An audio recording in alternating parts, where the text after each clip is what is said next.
Hi, I'm Rob, and this is my 2007 Chevy Suburban, which happens to need an alternator.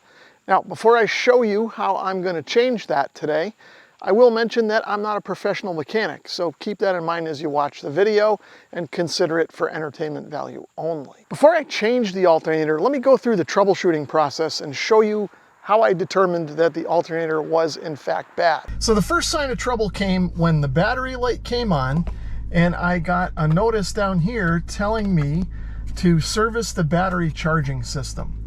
So I knew I had a problem at that point, but I was a few miles away from home, so I drove the car and got it home as quickly as I could. I then grabbed my voltmeter and checked the voltage on my battery while the engine was running. I can't show you this in real time because the battery voltage just dropped too low for the engine to still run. As you can see, it's at 9.5 volts.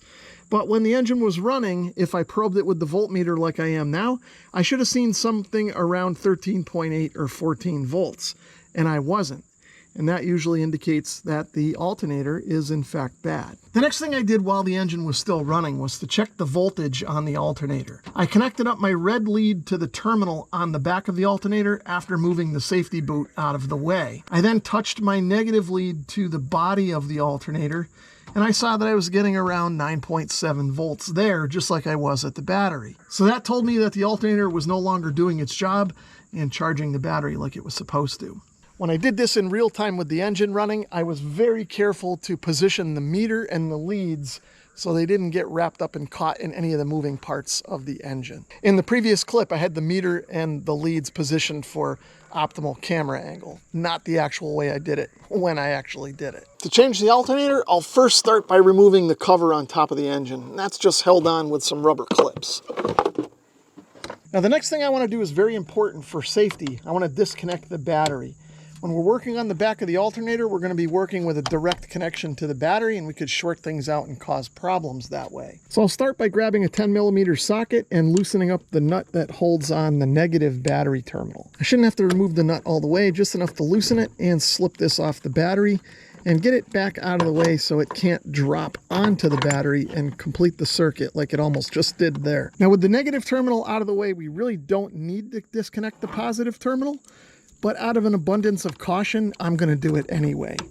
And of course, this just comes off the same way as the negative one. It's just a little bigger and looks different. And again, we'll push this over here so it has a low chance of coming back and falling onto the terminal and reconnecting the battery. The next thing I need to do is remove the main serpentine belt from the alternator's pulley.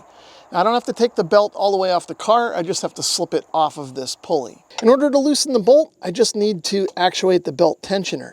To do that, I'm going to slip a 15mm. As I was saying, I need to slip a 15mm socket over the pivot point on the tensioner pulley. And then I've brought in my breaker bar, and I should be able to just push down on this to release tension on the belt. And once I've got some tension released off the belt, I should be able to just slip it off the alternator pulley. Now when I let the breaker bar go, it's going to go up further in its range of travel than it was when the belt was on the pulley because there's no tension holding it there. So I'm going to try and be careful and just set this off to the side so I don't lose the belt routing. Although it's not too difficult to figure out if I needed to. Now I can just get this out of the way so I don't drop it again. The next thing I want to do is remove this connector that's plugged into the top of the alternator. There's a latch on the back of it. I can just pry that out with my fingernail and then push straight up, and this should come out.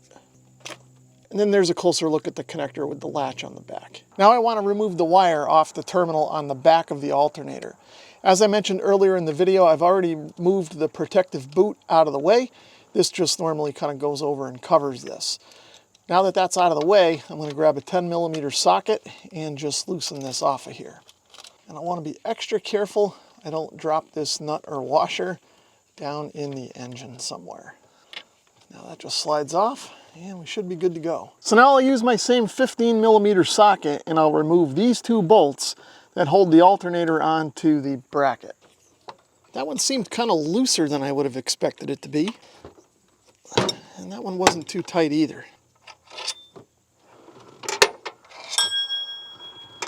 Even though this is now fully unbolted from the car, it's still kind of a tight fit in there. So I've grabbed the pry bar and I'm just going to try and pry it up out of the way here. Almost. And that's it. Out with the old, in with the new. So here's a look at the two alternators side by side, new and old over here, obviously. Now I chose to go with a remanufactured AC Delco branded unit. Whenever I'm working on a GM vehicle, I always try to go for the AC Delco parts if I can, because they seem to last longer than the generic alternatives. And speaking of generic alternatives, I didn't realize it until I just looked at it now, but this is just that. It's got a sticker on it. I'm not sure what brand it is or where it came from, but this is also a remanufactured unit. So the previous owner must have replaced this at some point before I bought the car, and it's obviously now failed. Now, if we get them a little closer side by side, you can see they are pretty much identical physically. They have the same connection on top for the wire, and of course on the back we have the same terminal lug, although this one's got an extra set of hardware on it for some reason. As you can see from the magnets here, I got the new unit from Rock Auto. I will leave a non-affiliate, non-sponsored link below in case you want to see more about this part. But keep in mind that if you're going to do this on your vehicle, make sure you do the research and get the right part that fits your car. So now let's get the new unit dropped into place. Now, just like we saw when the old one came out, this may be a little bit of a tight fit going back down onto the bracket. So we'll just kind of go slow here and work everything into place. Actually, that dropped right on. It wasn't too bad, but I will need to kind of fiddle around with it in order to get the holes to line up so I can slide these bolts through. And to do that, I've got a screwdriver here that I can use to kind of make some adjustments. And now I should be able to slide these bolts through once I get this in the right spot. Now that the bolts are pushed through, I can try and thread them in. I want to be careful that I don't cross-thread anything here, so I'm going to go slow and get it started by hand. Once I'm sure this first bolt's threads have caught properly, I'll go to the second one and make sure it does the same thing in case there's any kind of alignment issues. So I've got these bolts hand tight. I'm going to finish the job with my ratchet. Now, if you do a job like this, I suggest that you follow the manufacturer's recommended torque specs.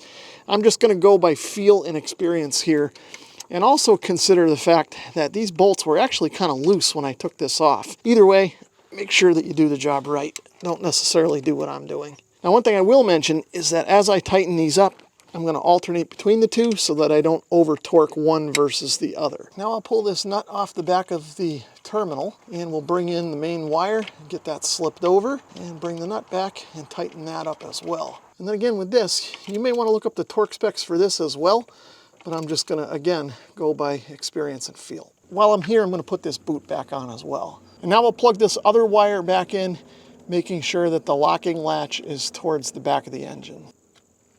I'll make sure that's seated down good. I've got the 15mm socket and the breaker bar back on the tensioner. And again, I'll push down on that to release tension on the belt so I can get it slipped over the alternator pulley. As I do this, I want to make sure that I maintain the proper belt routing and keep the belts centered on the pulleys where they belong. Now I can just slowly release that tension, and then we'll just kind of double check and make sure everything looks right before we move on. Next, I'm going to hook up the battery. And then the last thing to put back on is the engine cover. We had just enough juice to get the battery to crank up.